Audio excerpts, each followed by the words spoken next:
Welcome to the only daily podcast focusing on compliance news of the day. Each morning, start your day with a cup of coffee and Tom Fox, the voice of compliance, to hear about 4 of the top compliance, corruption, or leadership stories you will need to start your day.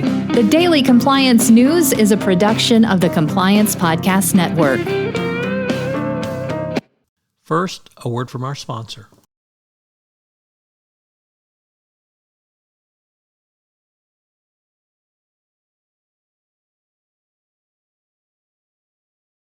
The Daily Compliance News for March 22, 2023, the Fighting Autocracy edition. And we begin with that story from a first-time contributor to the Daily Compliance News, a site called War on the Rocks. And in this article, it discusses the appointment by President Zelensky of a new director for National Anti-Corruption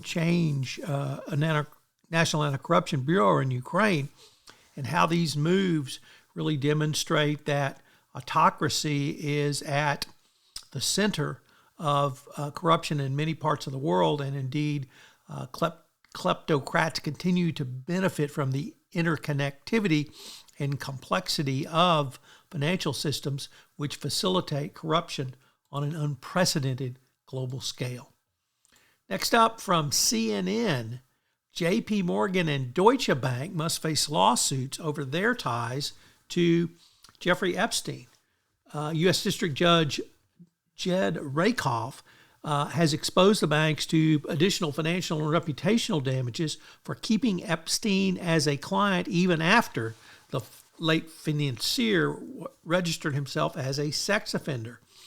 Rakoff said JPMorgan must face a lawsuit by the Virgin Islands accusing him of missing red flags.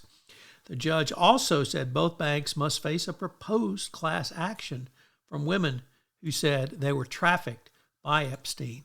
Obviously, this is a huge decision and has huge implications for these two banks. I can't imagine how bad this is going to be in discovery.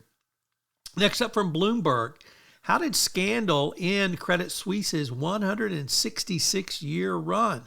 Well, it had a series of scandals and legal issues which undermined investor trust. Obviously, the decay was years in the making, but the end came quickly.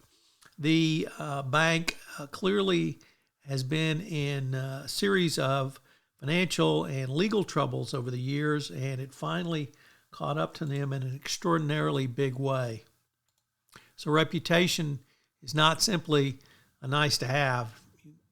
Can't be engaged in scandals. And our final story comes to us from the Wall Street Journal, which is entitled The 4 Habits of Highly Effective March Madness Teams. It turns out the biggest underdogs and the clearest contenders share a handful of characteristics that make them dangerous in single elimination tournaments. They have veteran starting fives. They hog possessions by grabbing rebounds and forcing turnovers.